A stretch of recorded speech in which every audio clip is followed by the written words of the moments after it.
So I hold my hair. I don't have to check. You sure? Okay. Not my dad. Oh my God. What's down this?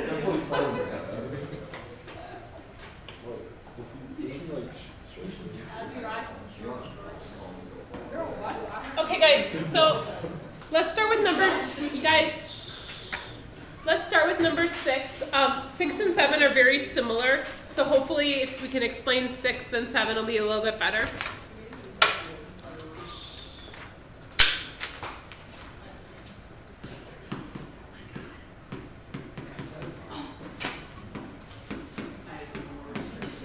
Okay. So guys, in this case, can you stop talking, please? In this case, it tells us tangent is 2 and sine is positive, greater than 0. So we have to determine which quadrant we're in. So since tangent is positive, this is a positive number, and sine is also positive, greater than 0, the only place where both of those are positive is in this first quadrant. Because otherwise it goes, all students take calculus, so that means that this is where tangent is negative, but sine is positive. Here, tangent is positive, but sine is negative. So we have to be in this quadrant. So I'm going to draw my triangle, and the triangle might not be drawn well. I just wanted to get a triangle down because I want to write this as a fraction, because this is my opposite over my adjacent. So this one has 2 over 1, versus in number 7, they give you both values. So this is opposite over adjacent. So I have my opposite side and then my adjacent, which means I have to find the hypotenuse. So I'm going to do Pythagorean theorem because I know this is the right triangle.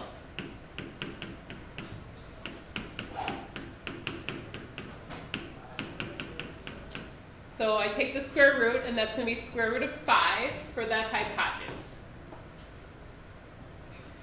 So now we have to do all of our other ratios.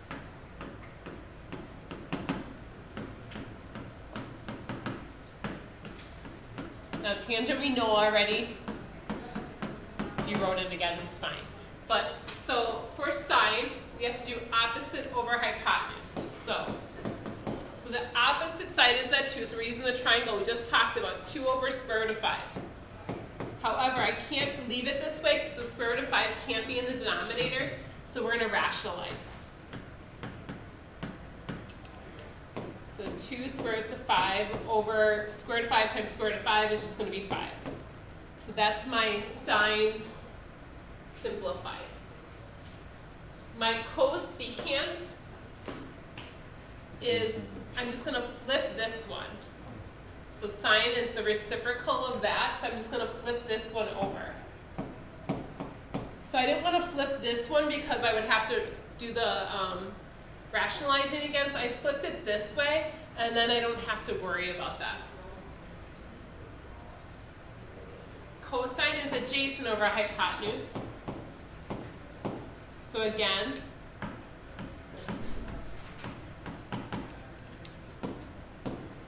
so square root of 5 over 5 would be the cosine in simplest form.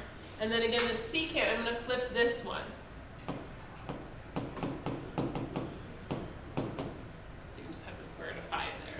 You can put it over 1 as well. And then remember, cotangent is just the reciprocal of tangent. So I'm just going to flip this over. All right, and so similar thing needs to happen in number 7. So if you struggled with number 6, number 7, same idea. We have to figure out which quadrant we're in. We're actually end up in the same quadrant because sine is positive and tangent's positive again. So I kept doing that first quadrant just to make it maybe a little bit easier. Okay. Then flipping to number 11. So someone said 11, all of them, but maybe we'll do a couple of them and see how it goes. And again, it sounds like 11A I was wrong on.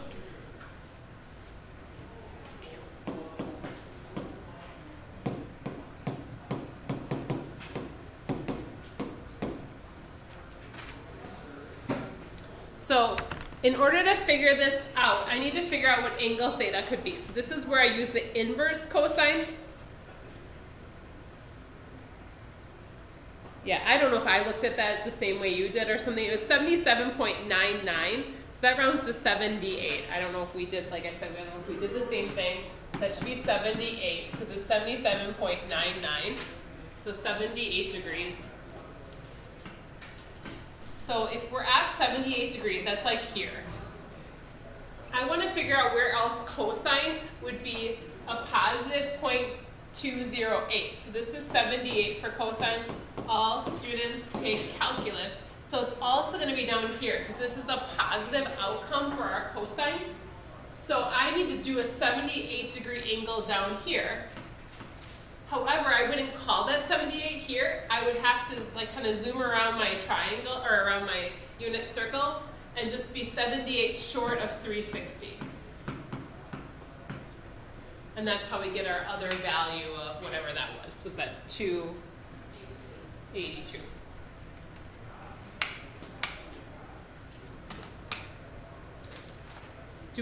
So we wanted B and C, or do you want C. C for sure? I'll do C, and then if you still want B, let me know. We didn't do any that had a negative value, so this is definitely a little bit trickier. So inverse sine of this, negative 0.242. I get a negative 14. If you wrote that as your answer, I'd be okay with that, except we need 2. So we'll talk about what negative 14 actually is. Negative 14 is we're going negative in the negative direction, so here would be a 14 degree angle. So I wouldn't really call that, like if I was actually trying to name this angle, I'd probably prefer it to be 360 minus 14. So negative 14 is really the same thing as 346. So either one's fine with me. That's only one of the, that's not like 2 answers, that's the same answer. So we have to figure out where else is sine negative this time. So all students take calculus. Sine is positive up here, so we need to be down here 14 degrees. And so I have to figure out what angle that would be. So it's 180 plus 14 more. Because our outcome is negative, we want to know where the sign is negative. So this would be 194. How do you get the negative 14 again? This is from our calculator. So I do the inverse sine of this to get negative 14. So your calculator gives you the first answer, the calculator just spits out for you.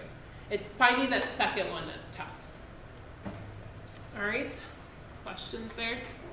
And B, same idea. So start with your inverse and then find out where else tan is positive. And then number 13C are these coterminal angles.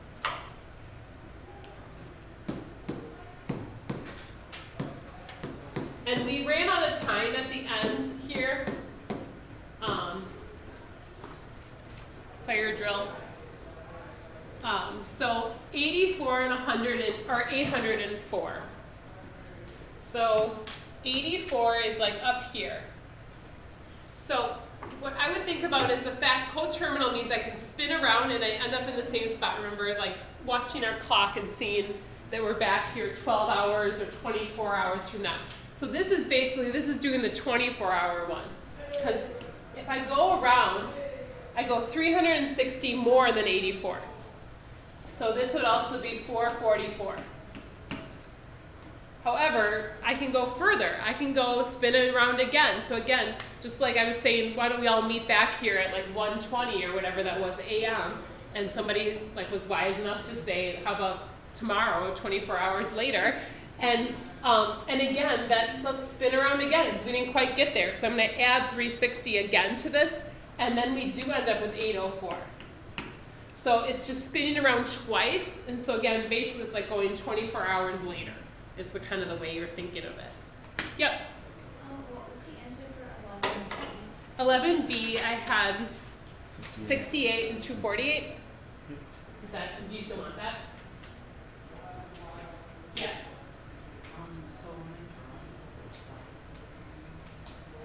So yeah, let's set up B. That's okay. So 11B, you mean, right? Yeah. Okay. 7b, so tangent of theta, 2.475. So we do our first one, so inverse tangent 2.475, and we get 68 degrees. So that's our, like, the easy answer, so 68. However, since this answer is positive, I want to figure out where else tangent is positive, so that's in this opposite quadrant. And I want a 68 degree angle down there. And so I'm going to go past 180, 68 degrees. And you guys, if you check this, if you do that 248, if you do the tangent of 248 in your calculator, it should give you the same answer. So you should be able to check. So if I go and say, this is 248, if I check tangent of 248 degrees, it will give you that as an answer. So you can check your work with this, which is nice, because a lot of times when I'm doing this for my homework, which is why I don't know why I didn't do that in letter A, I don't know, but a lot of times I'll check my answers and then say, oh yeah, like just to make sure I'm not doing something wrong. So it's just, they always give you just the first answer, kind of the obvious one. All right, thank you for notifying me about my confusion.